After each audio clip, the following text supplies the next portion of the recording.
وسلم على رسوله الكريم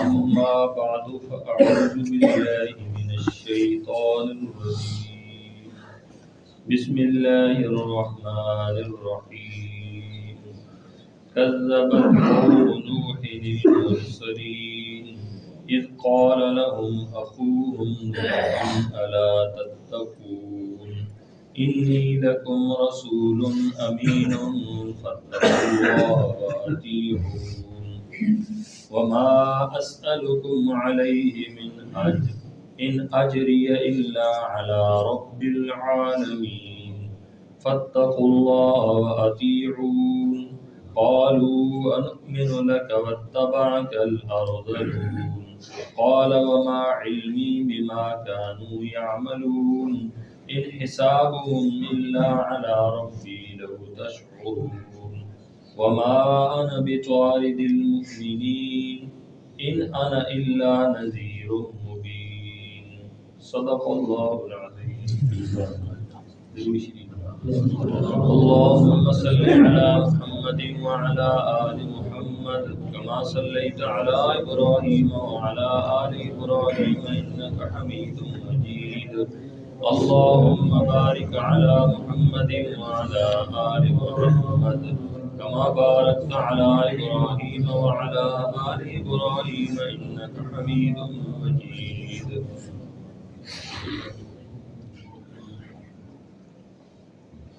بھائیو دوستو بزرگو، سورۃ الشعراء کا 5واں رکوع ہے اور اس میں اللہ رب العزت یہ تیسرا واقعہ بیان فرما رہے ہیں۔ پہلے واقعہ میں حضرت موسیٰ علیہ السلام کا واقعہ تھا جس کے ذریعے آپ صلی اللہ علیہ وسلم کو تسلی دی گئی اور امت کے لیے اس میں ہدایت تھی۔ پھر دوسرا واقعہ حضرت ابراہیم علیہ السلام کا تھا۔ اب تیسرا واقعہ حضرت نوح علیہ السلام کا ہے کہ حضرت نوح علیہ السلام نے قوم کو جب دعوت دی، قوم کو اللہ کی طرف بلایا تو قوم نے ان کے ساتھ کیا معاملہ کیا، کس طرح باتیں کی، اس واقعہ کو بیان فرما کے اللہ رب العزت نبی علیہ السلام کو تسلی دے رہے ہیں اور امت کے لیے اس کے اندر ہدایت کا سامان ہے۔ فرمایا کذبت قوم نوح المرسلین کہ جھٹلا دیا نوح علیہ السلام کی قوم نے رسولوں کو، جھٹلا دیا نوح علیہ السلام کی قوم نے رسولوں کو، حالانکہ انہوں نے ایک نوح علیہ السلام کو جھٹلایا جو ایک اللہ کے رسول تھے۔ اللہ نے فرمایا بہت سارے رسولوں کو جھٹلایا۔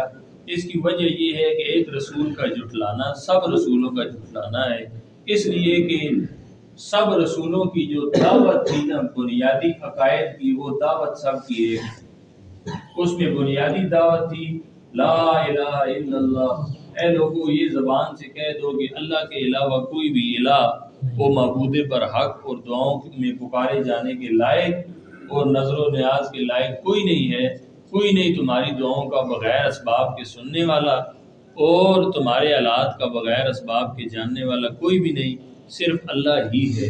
یہ سب نبیوں کا متفقہ یہ بول تھا اور یہ دعوت تھی، اور پھر قیامت کی طرف دعوت دینا یعنی قیامت کے دن سے ڈرانا، یہ سب نبیوں کی متفقہ دعوت تھی۔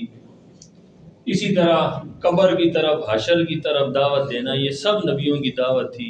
تو اس لیے ایک نبی اور رسول کا جھٹلانا سب کا جھٹلانا ہے۔ تو اللہ فرماتے ہیں نوح علیہ السلام کی قوم نے رسولوں کو جھٹلا دیا۔ اذ قال لهم اخوهم، جب ان کے بھائی نے کہا، نوح جو نوح تھے، الا تتقون، کیوں نہیں تم اللہ سے ڈرتے ہو؟ اللہ رب العزت نوح علیہ السلام کو قوم کا بھائی قرار دیا اس لیے کہ وہ ان کے خاندان اور برادری تھی، وہ ان کے قومی بھائی تھے۔ جو بھائی کہا جاتا ہے اس کی 3 طرح کا سلسلہ ہوتا ہے، ایک قومی بھائی ہونا، دوسرا نسبی بھائی ہونا اور تیسرا مذہبی بھائی ہونا۔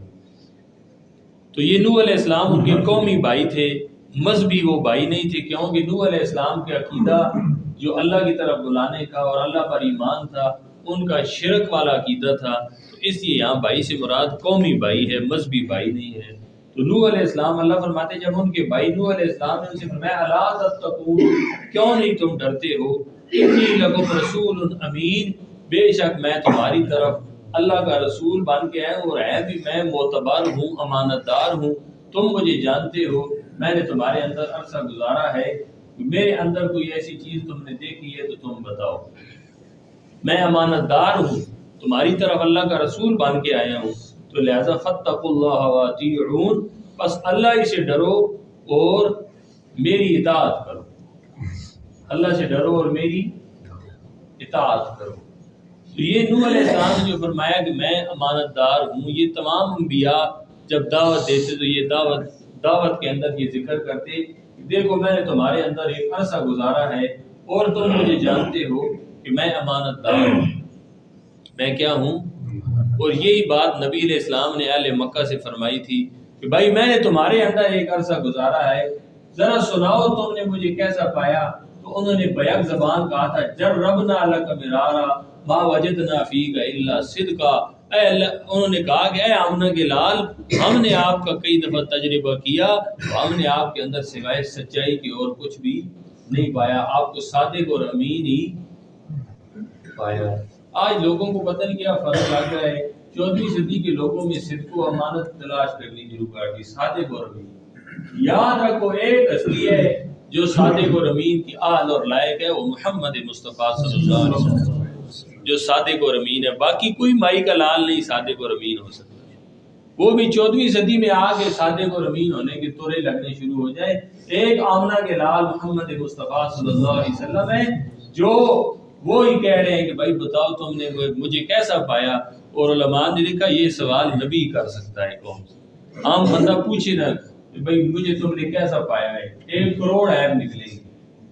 یہ نبی کی جرأت ہے، یہ نبی کی شان اور نبی کا مقام ہے کہ نبی اپنے لوگوں سے کہتا ہے بھائی بتاؤ اگر میری سفید چادر کے اوپر کوئی داغ تم نے دیکھا ہے تو بتاؤ، یہ نبی کی جرأت ہو سکتی ہے۔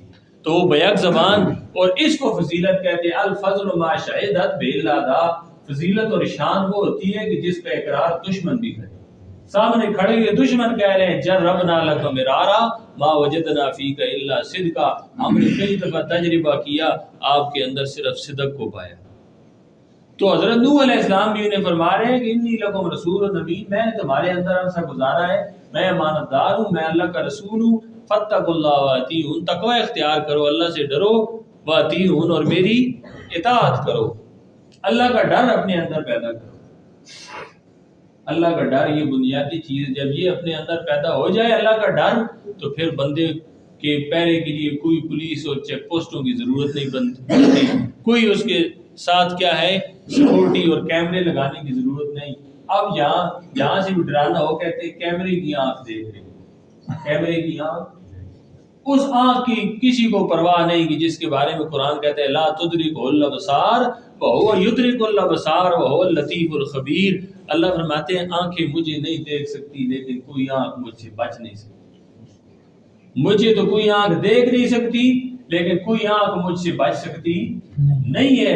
تو نوح علیہ السلام فرماتے ہیں اللہ سے ڈرو، اس سے کوئی بچ سکتا نہیں ہے، اور میری اطاعت کرو۔ اور اگلی بات یہ وما اسألکم علیہ اجر، یہ جو تمہیں میں اللہ کا پیغام سنا رہا ہوں اس پر میں تم سے کوئی پیسہ نہیں مانگتا، میں تم سے کوئی پیسہ نہیں مانگتا، کوئی اجرت نہیں دیتا۔ ان اجری الا علی رب العالمین، میری اجرت تو اس پر ہے جس کا نام رب العالمین ہے۔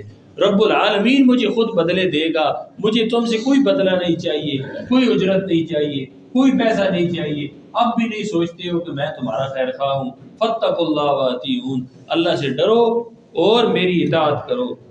اچھا جب یہ دعوت دی چاہیے تھا قوم کے دل پھٹ جاتے، ماننے کے لیے دوڑے آتے، لیکن آگے سے سنے قوم نے کیا جواب دیا۔ قالو، قوم والے کہنے لگے انؤمن لک، اے نوح ہم تیری مان لیں، اے نوح علیہ السلام کیا ہم تیری مان لیں، واتبعک الارذلون، حالانکہ حال یہ ہے کہ تیری ماننے والے سارے کمی لوگ ہیں، تیری ماننے والے سارے کمی لوگ ہیں، کمی تجھے ماننے والے ہیں۔ ہم بڑے وڈیرے خان اور فلان اور چودھری اور فلاں، ہم تو بڑے وڈیرے ہیں، ہم ان کے ساتھ بیٹھیں گے ہماری شان میں کمی آ جائے گی، تیری ماننے والے تو یہ کمی لوگ ہیں۔ تو نوح علیہ السلام نے فرمایا قال وما علمی بما كانوا يعملون، نوح علیہ السلام نے فرمایا مجھے کیا پتہ ہے یہ کیا کام کرتے ہیں، ان کے کام کے ساتھ میرا کوئی تعلق نہیں، یہ کمی ہے یا جو بھی ہے میرا ان کے ساتھ کوئی معاملہ نہیں. ہاں ان حسابهم الا علی ربی لو تشعرون، یہ جب میرا کلمہ پڑھ کے میری چوکھٹ پہ آ کے بیٹھ گئے ہیں تو میں نے ان کے ظاہر کو دیکھنا ہے، باقی ان کا اندر کا معاملہ یہ اللہ کے سپرد ہے. اگر تمہیں کچھ سمجھ ہے تو اس بات کو سمجھو کہ میں دلوں کو قرید کر دیکھنے کے لیے نہیں آیا. میری ماننے والا ارذل ہوگا یا اشرف ہوگا، کمی ہوگا یا بڑے خاندان والا ہوگا، میرا اس سے کوئی تعلق نہیں ہے.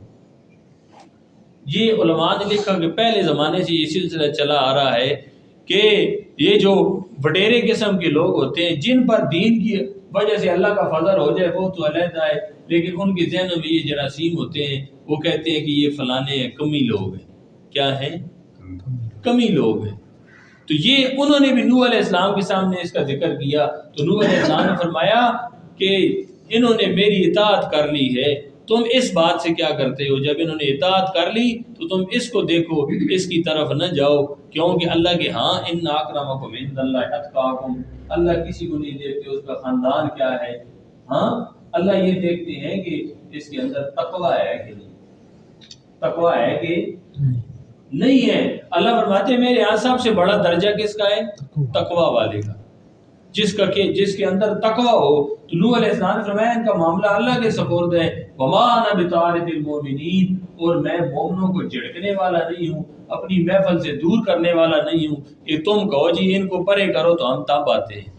اور یہی بات ہمارے نبی صلی اللہ علیہ وسلم سے مکہ کے سرداروں نے کہی، اور یہی جواب جو نوح علیہ السلام نے دیا یہی جواب نبی علیہ السلام نے دیا قرآن کے اندر ہے. اور اللہ نے فرمایا تھا بڑا ایک لحاظ سے اللہ رب العزت نبی علیہ السلام کو ڈانٹ دیا تھا، فرمایا وَلَا تَطْرُدِ الَّذِينَ يَدْعُونَ رَبَّهُمْ بِالْغَدَاةِ وَالْعَشِيِّ يُرِيدُونَ وَجْهَهُ.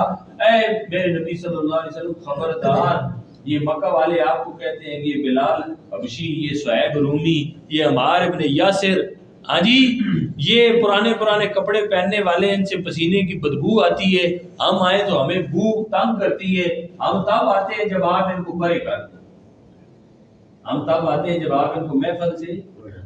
نبی علیہ السلام کے دل میں صرف خیال آگے گزرا کہ بھئی یہ تو میرے پکے ہو گئے ہیں، انہوں نے تو کہیں جانا نہیں، تھوڑی دیر اگر میں ان کو ہٹا دوں اور یہ وڈیرے آ جائیں. اور نبی علیہ السلام حریص تھے کہ یہ ایمان لے آئیں.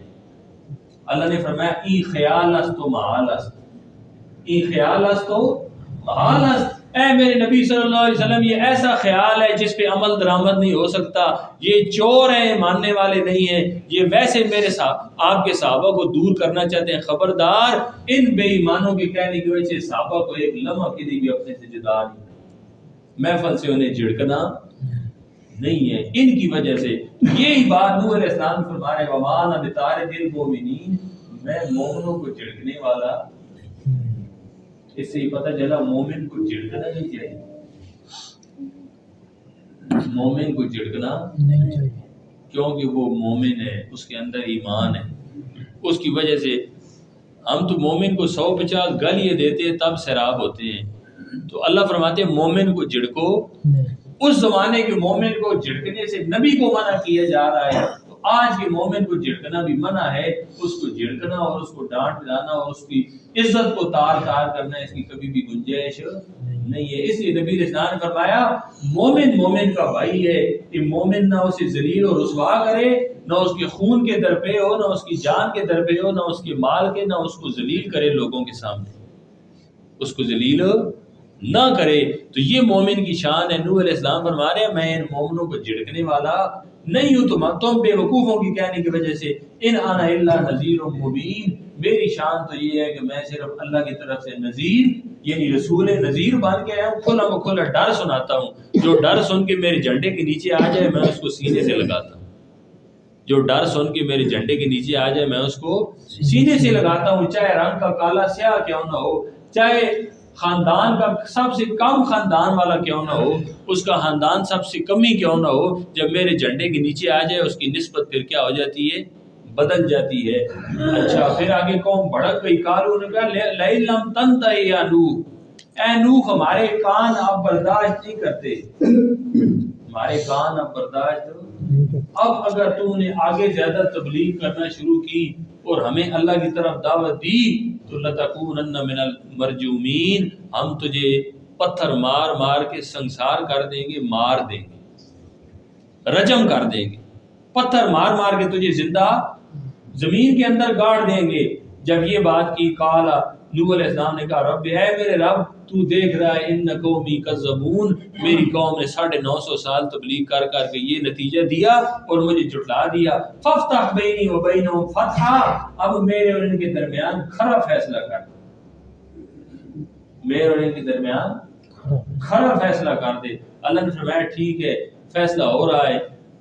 اور آگے دعا میں کیا کہا وَنَجِّنِي وَمَن مَّعِيَ مِنَ الْمُؤْمِنِينَ، اے اللہ اس فیصلے میں جو تیرا عذاب آئے گا جس شکل کا بھی، اس میں مجھے اور میری قوم کو نجات دینا۔ پھر یہاں سے 12ویں پارے کے اندر ہے اللہ نے فرمایا ٹھیک ہے ایک کشتی تیار کریں، بڑی کشتی بنائیں اور اپنے ماننے والوں کو اور ہر چیز کا جوڑا جوڑا اس میں سوار کر لیں۔ جب سوار کیا اللہ نے بتایا تھا زمین پانی چھوڑے گی، زمین نے پانی چھوڑنا شروع کیا، اوپر سے بارش آنے لگی، نوح علیہ السلام نے سب کو کشتی میں بٹھا لیا، سب کو کشتی میں بٹھا لیا۔ جب کشتی میں بٹھایا پانی آ گیا، چڑھنا شروع ہو گیا۔ نوح علیہ السلام نے اپنے بیٹے سے کہا اے بیٹا دیکھ آج ایمان لے آ، میری کشتی میں شامل ہو جا۔ اس نے کہا یہ بڑا پہاڑ مجھے بچا لے گا، بڑا پہاڑ مجھے بچا لے گا، میں عذاب سے بچ جاؤں گا۔ نوح علیہ السلام نے میں آج عذاب سے بچانے والا کوئی نہیں الا من رحم ربی، جس پر رب رحم کرے گا اور رحم اسی پر کرے گا جس میں ایمان ہوگا۔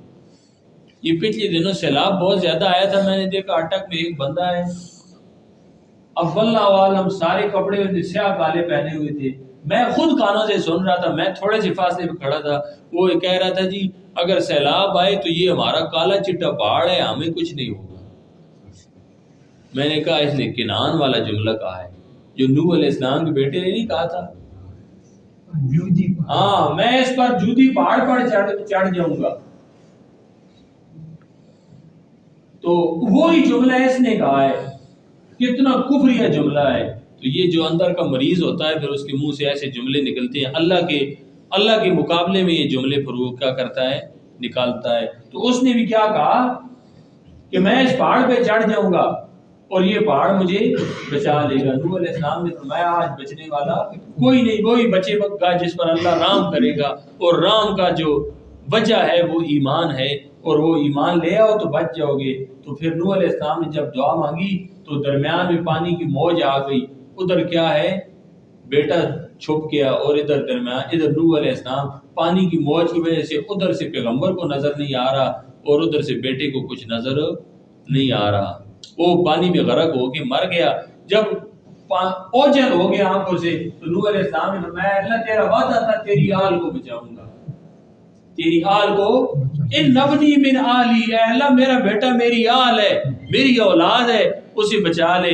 تو اللہ نے ان وعدک الحق وانت احکم الحاکمین، اے اللہ تیرا وعدہ سچا ہے، انصاف کرنے والا میرے بیٹے کو بچا لے۔ تو اللہ نے فرمایا یا نوح انہ لیس من آلک، اے نوح یہ آپ کی آل نہیں ہے، میری مراد جو آل تھی یہ وہ آل نہیں ہے، آپ کا بیٹا لیکن آپ کی آل نہیں ہے، یہ آپ کا بیٹا ہے لیکن آپ کی آل کیوں نہیں، انہو عمل غیر صالح، اس لیے کہ اس کی عمل درست نہیں، مطلب یہاں عمل سے مراد ایمان ہے، اس کا ایمان نہیں، اس لیے آپ کی آل نہیں ہو سکتا۔ تو پتہ یہ چلتا ہے آل وہ ہوتا ہے جو مشن پہ قائم ہوتا ہے، آل وہ ہوتا ہے جو مشن پہ قائم ہوتا ہے، اور آل سے مراد صرف اولاد نہیں ہوتی، آل سے مراد صرف سب سے پہلا آل کا مثال بیویاں ہوتی ہیں، پھر ہر اس ماننے والا آل کے اندر شامل ہوتا ہے، ورنہ آپ فرعون کی اولاد ہی نہیں تھی، اللہ نے فرمایا اغرقنا آل فرعون، ہم نے آل فرعون کو غرق کر دیا، مراد یہ تھا سارے ماننے والے غرق ہو گئے۔ تو ماننے والے سارے آل میں شمار ہوتے ہیں، اس لیے علماء نے لکھا یہ درود کے اندر آتا ہے نا اللہم صلی علی محمد وعلی آل محمد، اس دعا میں نبی علیہ السلام کا قیامت تک کا مومن امتی شامل ہو جاتا ہے، آل میں سارے شامل ہو جاتے ہیں ماننے والے۔ پہلے مصداق وہ آل ہیں جو نبی علیہ السلام کی بیویاں، اولاد، نواسے، وہ سارے آل آپ کے یعنی چچا کی طرف سے جو رشتہ دار تھے وہ سارے آل اس میں شامل ہیں۔ تو اس کے بعد پھر سارے امتی ماننے والے اس میں کیا ہیں، شامل ہیں۔ تو پھر نوح علیہ السلام کو اللہ فرماتے ہیں فَأَنْجَيْنَاهُ وَمَن مَّعَهُ فِي الْفُلْكِ الْمَشْحُونِ، جتنے لوگ کشتی میں شامل تھے ہم نے ان کو اور ساتھ نوح علیہ السلام کو نجات دے دی. ثُمَّ أَغْرَقْنَا بَعْدَ الْبَاقِينَ، پھر جتنے باقی تھے وہ سب غرق پانی کے اندر ہو گئے. إِنَّ فِي ذَلِكَ لَآيَةً، اللہ فرماتے ہیں اس میں بڑی نشانی ہے. اس میں کیا بڑی نشانی ہے؟ وَمَا كَانَ أَكْثَرُهُم مُؤْمِنِينَ، لیکن اکثر مانتے نہیں. وَإِنَّ رَبَّكَ لَهُوَ الْعَزِيزُ الرَّحِيمُ، بے شک تیرا رب بڑا غالب اور رحم کرنے والا ہے. کیا بڑی نشانی ہے کہ اس زمانے میں بھی حالات جیسے بھی ہوں، ہر طرف تباہی بربادی ہے، مہنگائی ہے، عذاب ہے، فلاں ہے فلاں ہے، لیکن اس زمانے میں بھی جو بندہ تقوی پر قائم رہے گا اللہ اس کے ساتھ وہی معاملہ کرے گا جیسے نوح علیہ السلام کی کشتی والوں کے ساتھ ہوا کہ سب لوگ رو اور چیخ رہے ہوں گے. اس طوفان کے اندر وہ ہنس رہا ہوگا. وہ کیا کر رہا ہوگا؟ اللہ فرماتے ہیں میں آج بھی وہی رب ہوں جو اس وقت تھا. زمانہ مجھے پرانا نہیں کرتا، زمانہ مجھے پرانا نہیں کرتا. تم زمانے سے پرانے ہو کہ تمہیں زنگ لگ جاتا ہے. ہاں، مسجد تو بنا دی پل بھر میں ایمان کی حرارت والوں نے، دل اپنا پرانا پاپی تھا برسوں سے نمازی بن نہ سکا. تو تمہیں زمانہ پرانا کرتا ہے، لیکن اللہ فرماتے ہیں مجھے زمانے کے گزرنے سے میں پرانا نہیں ہو سکتا. میں وہی رب ہوں جو حضرت یونس علیہ السلام کو مچھلی سے نجات دیتے وقت جو رب تھا. میری وہی قدرت تھی جو یونس علیہ السلام کو مچھلی کے پیٹ سے نکالنے پر لگی، اور تم اس قدرت کو مانتے نہیں. تم کہتے ہو ہمیں تعویذ چاہیے، ہمیں دم چاہیے، ہاں ہمیں پھونکی لگانا چاہیے. تم اس پر آتے ہو اور میں کہتا ہوں میرے قرآن کی طرف آ جاؤ، میرے نبی کے فرمان کی طرف آ جاؤ. تم ادھر آتے نہیں جہاں سے ملتا